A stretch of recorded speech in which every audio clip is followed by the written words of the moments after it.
இன்னைக்கு தான் வந்து இந்தியாவுக்கு வந்து கிளம்புற டே. ஸோ லாஸ்ட் மினிட்ல ஹஸ்பண்ட் வந்து லைட்டாக டேக் மட்டும் போட்டுட்டு இருந்தாங்க. அந்த சவுண்டை கேட்டுட்டு பேபி அழுதுட்டு இருக்காங்க. எப்படி இருந்தாலும் ஏர்போர்ட்ல போயிட்டு ஃபுல்லாக ரேப் தான் பண்ண போகிறோம். ஸோ நெக்ஸ்ட் வந்து பேபிக்கு தேவையான ஃபுட்டு வந்து ரெடி பண்ணேன். ஸோ ப்ராக்கலி கேரட் மட்டும் போட்டு பருப்பு சோறு வந்து ரெடி பண்ணியாச்சு. நேற்றுலாம் கூட எனக்கு இந்த அளவுக்கு ஃபீலிங் இல்லை. இன்னைக்கு இந்த கிச்சனு வீடெல்லாம் பார்க்கக்குள்ள லைட்டாக வந்து ஹார்ட் கொஞ்சம் ஹெவியாகவே வந்து ஃபீல் ஆச்சு. ஸோ எல்லாத்தையும் வந்து கொஞ்ச நாள் பார்க்க முடியாதுன்னு சொல்லிட்டு அந்த தாட்டே வந்து மைண்டில் ஓடிக்கிட்டே இருந்துச்சு. அதுக்கப்புறமா ஆல்மோஸ்ட் எல்லா ஒர்க்குமே வந்து கம்ப்ளீட் ஆயிடுச்சு. வீட்ல இருந்து வந்து கிளம்பிட்டோம். இன்னைக்கு வந்து பாத்தீங்கன்னா நம்ம ரியாத் தான் வந்து போக போறோம். ஏன்னா வந்து லாஸ்ட் டைம் வந்து புக் பண்ண ஃபிளைட் வந்து பாத்தீங்கன்னா தமாம் டு கொழும்பு, கொழும்பு டு திருச்சி வந்து ஸ்ரீலங்கன் ஏர்லைன்ஸ்ல வந்து புக் பண்ணியிருந்தோம். அது வந்து கேன்சல் ஆயிடுச்சுங்கிறதுனால நெக்ஸ்ட் வந்து நாங்க ரியாத்ல இருந்து வந்து போட்டுட்டோம் ஃபிளைட் டிக்கெட். ஸோ அதனால நம்ம இங்க தமாம்ல இருந்து ரியாத் வந்து கார்ல தான் வந்து டிராவல் பண்ண போறோம். ஸோ அதுக்காக தான் வந்து நாங்க இப்போ வந்து கிளம்பி இருக்கோம். எனக்கு வந்து ஃபிளைட் டைமிங் வந்து பாத்தீங்கன்னா 9 o'clock நைட்டு.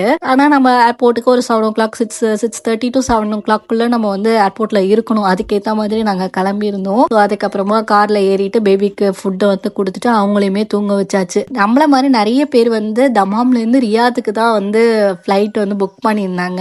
எங்க ஃப்ரெண்ட்ஸ்லேயே 2-3 பேர் வந்து அதே மாதிரி வந்திருந்தாங்க. அவங்கவுங்க செப்பரேட் கார்ல அன்னைக்கு வந்துட்டு இருந்தாங்க. ஸோ நெக்ஸ்ட் அங்கே போயிட்டு என்னென்ன நடந்துச்சுங்கிறத நெக்ஸ்ட் வீடியோல கண்டினியூ பண்ணலாம். ஓகே ஃப்ரெண்ட்ஸ், பாய்.